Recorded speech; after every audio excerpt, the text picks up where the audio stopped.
बोलो जयकारा बोल मेरे श्री गुरु महाराज की जय। सभी गुरुमुख प्रेमियों से सप्रेम जय सच्चिदानंद।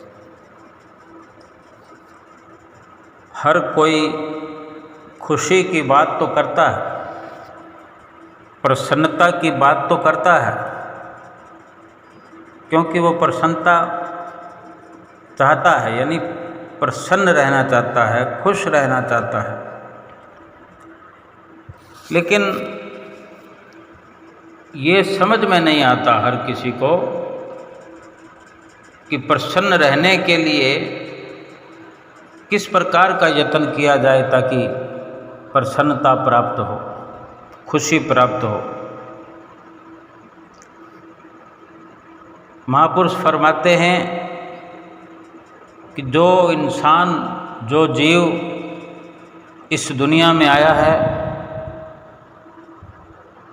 और उसने सतगुरु की शरण हासिल कर ली है, सतगुरु की शरण में आ गया है, सतगुरु की नज़दीकी प्राप्त कर ली है, तो फिर सतगुरु की प्रसन्नता का ख्याल रखें। सतगुरु को प्रसन्न करने की चेष्टा हर वक्त करता रहे। अगर सतगुरु को प्रसन्न कर लिया, समझो अपने लिए प्रसन्न होने का खजाना ढूंढ लिया। क्योंकि जो भी प्रसन्न होना चाहता है वो अपने सतगुरु को प्रसन्न कर ले। और सतगुरु कैसे प्रसन्न होते हैं ये हम रोज़ सुनते हैं, अक्सर सुनते हैं, कई कई बार सुनते हैं सत्संग में कि वाणी ऐसी बोलो, विचार ऐसे बनाओ, कर्म ऐसे करो जो सतगुरु को पसंद आए। सतगुरु को कौन से विचार पसंद आते हैं, सतगुरु क्या चाहते हैं हमसे, कि हम जिससे बात करें, जो हमारे संपर्क में आए, ऐसी वाणी उससे बोलें, ऐसे शब्द उससे कहें कि उसके जीवन में कुछ ऐसा बदलाव आए, उसके जीवन में कुछ ऐसे लम्हे, ऐसी घड़ियाँ उसको नसीब हो जिसमें वो समझ सके कि इस दुनिया में अगर हमारा सच्चा हितैषी, सच्चा साथी अगर कोई है तो वक़्त के संत सतगुरु है।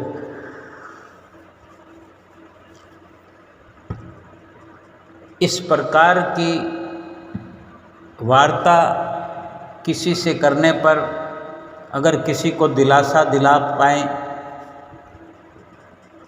किसी को तसल्ली करा पाएँ कि जीवन में खुशी, प्रसन्नता कैसे प्राप्त होती है, सतगुरु को कैसे प्रसन्न किया जाता है, सतगुरु स्वयं ही हमें समझाते हैं, हिदायत करते हैं कि जीवन में जो भी हमारे संपर्क में आए उससे ऐसा व्यवहार करें जो छल कपट से रहित हो। हम स्वयं ना करते हों ऐसा भले ही, लेकिन हम देखते तो है ही, दुनिया का रिवाज, दुनिया का व्यवहार हमने देखा है, देख रहे हैं कि एक कपट की विचारधारा को लिए हुए छल का एक रास्ता बनाया हुआ है दुनिया ने, दुनिया के लोगों ने। ठगी भी कह सकते हैं। अगर रुपयों की ठगी नहीं कर रहे विचारों की भी अगर ठगी करते हैं, विचारों से भी अगर छल करते हैं, सच्ची बात ना करके बात को गोल गोल घुमाते हैं, जबकि हम किसी प्रकार की सच्चाई को जानते हैं, जानते हुए भी अनजान बनते हैं और इनकार करते हैं किसी सच्चाई से जानबूझकर। यही छल कपट है। जैसे कि कोई हमसे सवाल करता है कि अमुक व्यक्ति कब आएगा, हमें मालूम होता है कि कब आएगा, लेकिन हम कहते हैं हमें मालूम नहीं है। झूठ भी हो गया, ये कपट भी हो गया, छल भी हो गया। और भला क्या चाहिए हमें किसी का दिल दुखाने के लिए, या किसी को पता नहीं लगता है, लेकिन भगवान तो सब कुछ जानते हैं। सतगुरु तो अंतर्यामी है, वो सब देख रहे हैं हमारी हरकतों को कि किस प्रकार एक दो शब्दों के अंदर हमने झूठ भी बोल लिया, छल भी कर लिया, कपट भी कर लिया। तो क्या सतगुरु हम पर इस कदर प्रसन्न हो पाएंगे? इस तरीके से हम सतगुरु को प्रसन्न कर पाएंगे? और सतगुरु को प्रसन्न किए बिना कोई स्वयं जीवन में प्रसन्न हो पाया है? कभी नहीं। बल्कि जो सत्य हम जानते हैं, उस सत्य से किसी को भी अवगत करा देने से कोई नुकसान नहीं है, बल्कि सतगुरु की प्रसन्नता प्राप्त होती है। अपनी रूह को अगर नाम रूपी भोजन द्वारा हम ताकतवर बनाते हैं, तो शरीर और मन पर हम विजय प्राप्त कर सकते हैं। बड़ी सरलता से जीत सकते हैं हम मन को। और फिर सतगुरु की प्रसन्नता तो प्राप्त होती ही है। अगर हम अपनी रूह का ख्याल करते हैं, रूह की खुराक के लिए यत्न करते हैं, तो परमात्मा हमें ऐसा करता देख प्रसन्न होते हैं।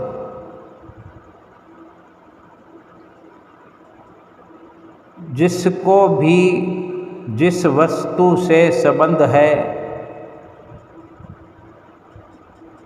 वो उस वस्तु का गुलाम है या दास है या नौकर है। यानी अगर संसार के सामानों से संबंध है हमारा, मन लगा हुआ है, ख्याल लगा हुआ है, सुरती अटकी हुई है, तो समझें कि हम संसारिक सामानों के गुलाम हैं, दास हैं, नौकर हैं। और अगर भगवान से संबंध है, भगवान के नाम से संबंध है,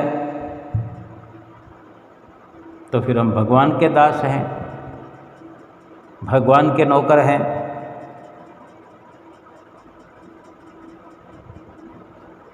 और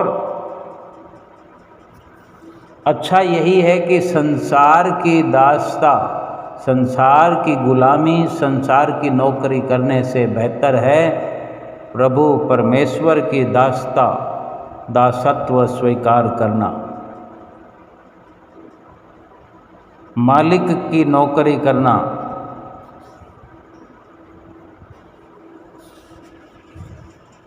जो वस्तु अंदर की स्वतंत्रता में रोड़े अटकाए, बाधा बने, और उस वस्तु को प्रयोग लाने में भी अगर भय लगता है, ऐसी वस्तु का त्याग कर देना ही अच्छा है। ख्यालों से भी उस वस्तु का त्याग कर देना चाहिए जो हमें भीतर की ओर जाने के लिए रुकावट पैदा करती हो, चाहे वो वस्तु हो चाहे वो कोई इंसान हो, कोई भी हो, उससे संबंध, उससे नाता तोड़ लेना ही अच्छा है। उसको प्रयोग करने में भी अगर भय लगता है तो ऐसी वस्तु से कोसों दूर रहने में ही भलाई है। ऐसी वस्तु को अपने पास रखना तो क्या, ऐसी वस्तु के बारे में सोचना भी गुनाह है।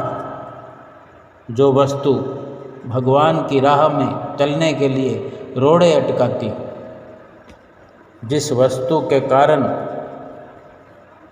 भगवान के प्रेम में खलल पड़ता,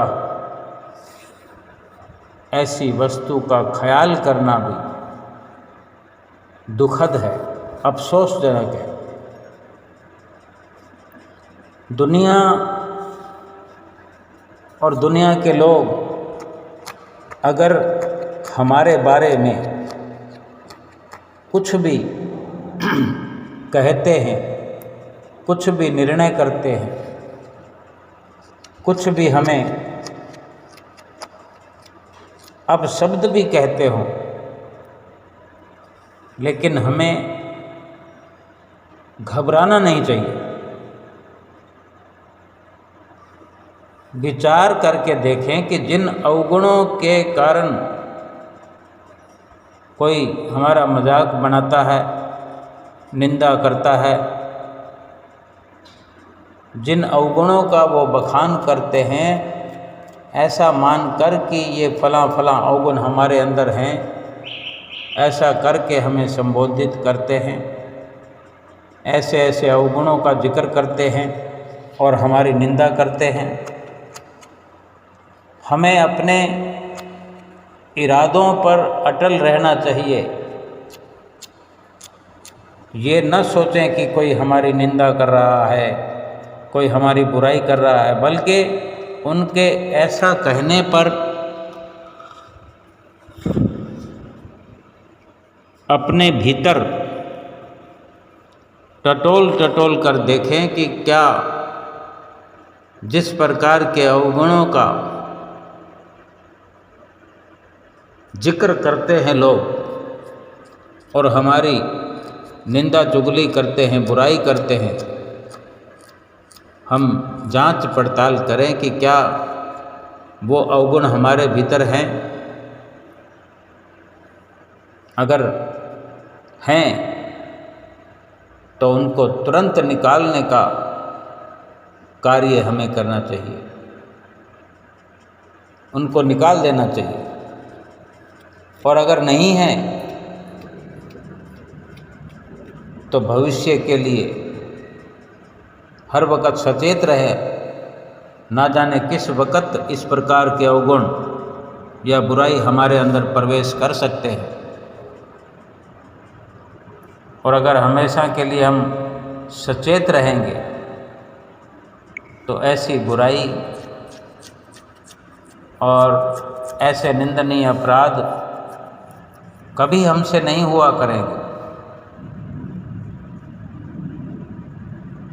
जिस भी गुरमुख प्रेमी को अपने इष्ट देव परमात्मा से प्रीत है, चाहे थोड़ी भी हो, प्रीत तो थोड़ी या अधिक कुछ नहीं हुआ करती, प्रीत तो बस प्रीत होती है। जिसको भी प्रभु से प्रीत है वो केवल हर वक़्त यही ख्याल करे कि कहीं मेरी प्रभु से प्रीत कम तो नहीं हो रही, कहीं संसारिक सामानों का असर तो नहीं हो रहा मुझ पर, संसारिक सामान मुझ पर हावी तो नहीं हो रहे, मेरी चित्त वृत्तियाँ कहीं संसारिक सामानों में उलझ तो नहीं गई है। हर वक़्त ये संभाल करते रहने से हम इस प्रकार के अवगुणों से, ऐसी बुराइयों से बच करके अपने जीवन को सही मार्गदर्शन में ले जा कर के हम हर वक्त लाभ के कार्य, लाभ वाले काम करते हुए, कर्म करते हुए इस जीवन में लाभान्वित होते चले जाएंगे। भजन सुमरन के बारे में अगर बात करें, भजन सुमरन करने के और ना करने के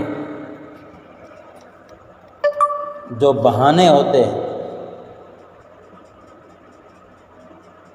भजन सुमरन ना करने के तो लाखों बहाने हैं, लाखों लाखों बहाने हम बना सकते हैं। पर अगर भजन सुमरन हमें करना हो तो एक ही बहाना हमारे लिए काफ़ी है।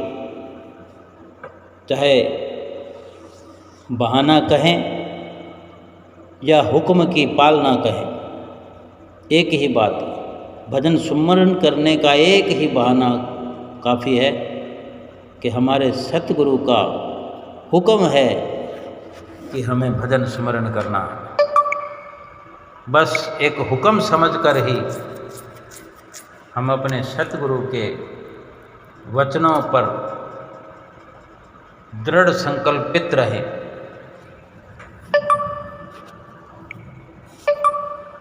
और अगर इस प्रकार हमारा जीवन बन जाता है,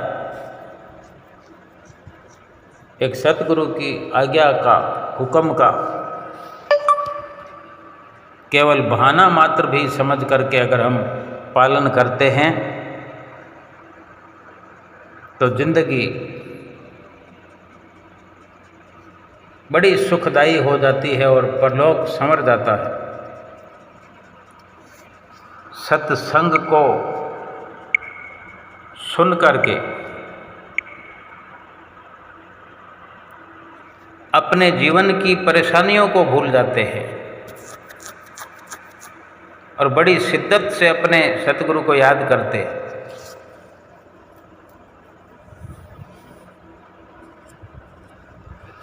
जहाँ जहाँ भी हमें अवसर मिलता है सत्संग श्रवण करने का,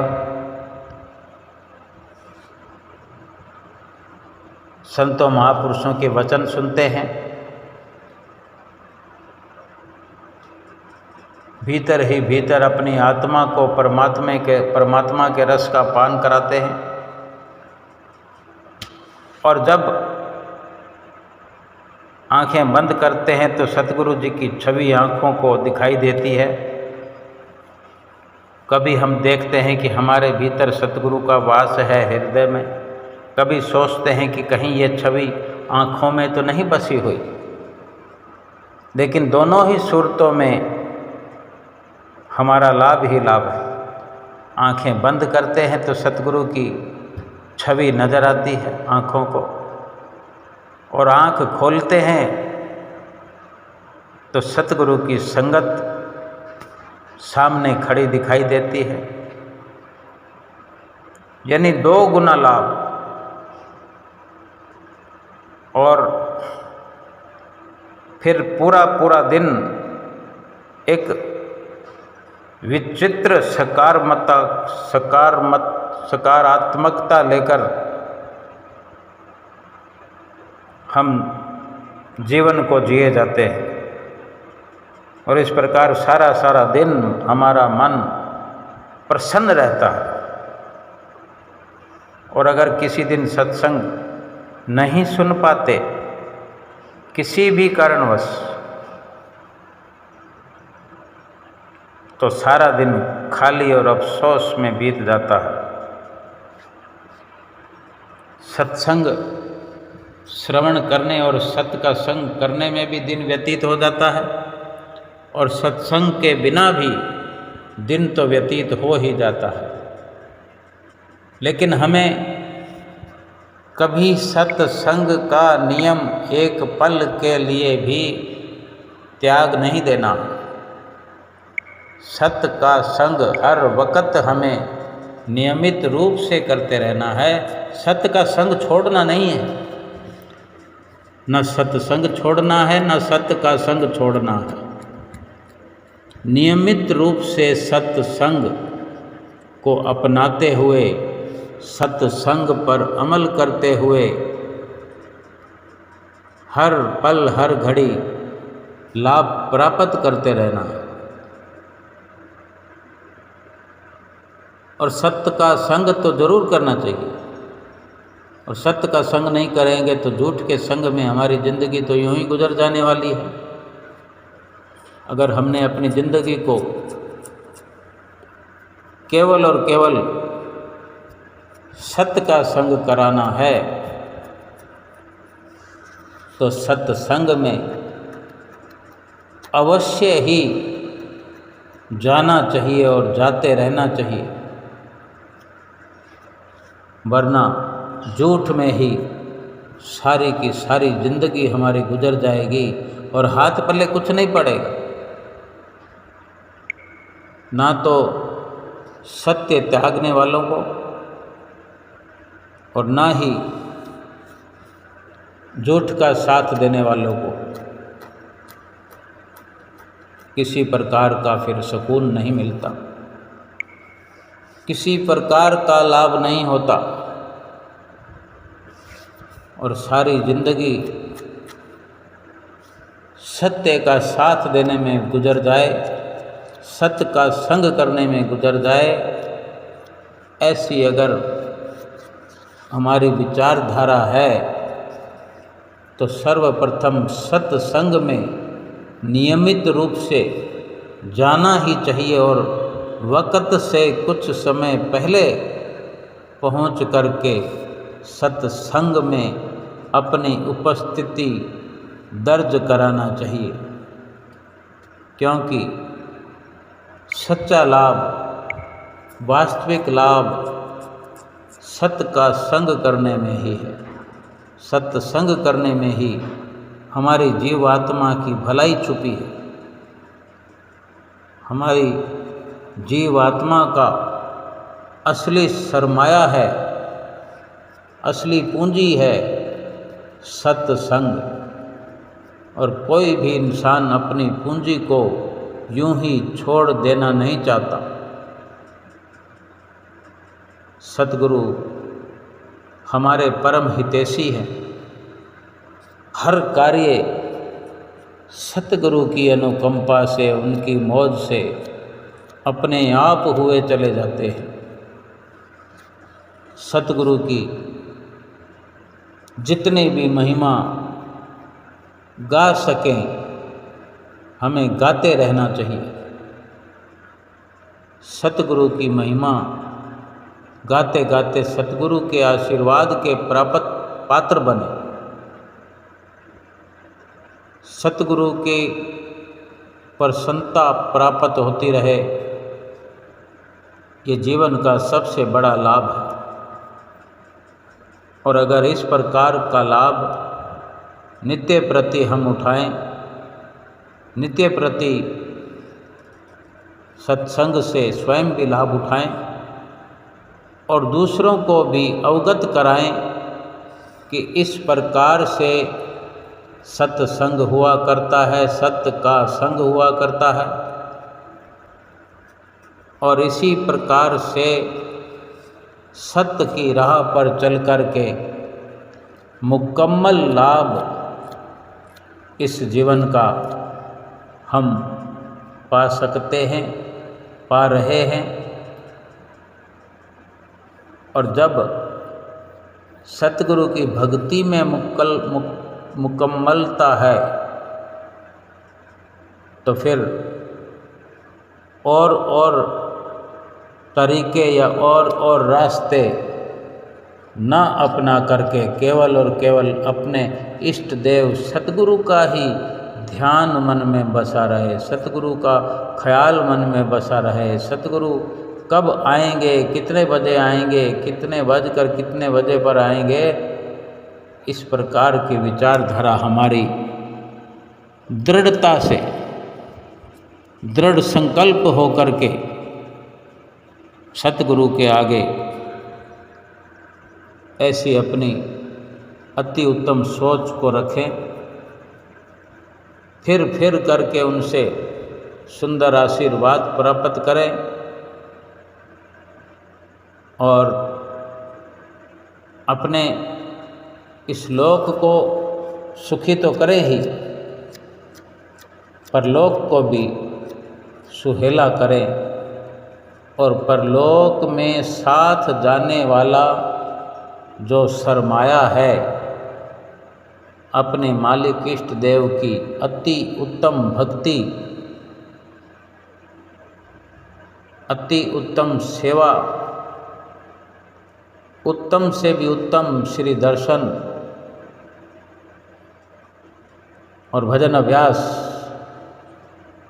ये सब कुछ उत्तम से उत्तम करते हुए अपने जीवन के लक्ष्य को पूरा करना चाहिए।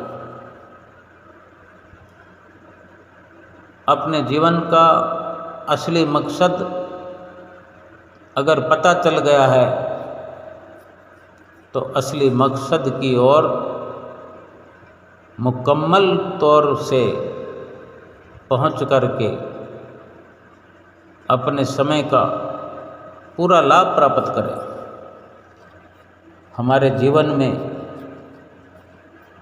जितनी भी उपयोगिता है, अगर संसार को मद्देनजर रखते हुए संसार के असर को, संसार की गहराई को कुछ समझने लगे हैं तो सचेत हो जाएं, होशियार हो जाएं, अधिक से अधिक सत्संग में लग करके, सत्संग में बैठ करके अपने मालिक इष्ट देव के चरणों से प्रार्थना करें, उनसे गुहार करें, पुकार करें कि हम हर वक्त सत्य का संग करते रहें, हर पल सत्य के नज़दीक होते चले जाएं और सत्य के नज़दीक रहकर सत्य को अपने नज़दीक रखकर जीवन यापन करें।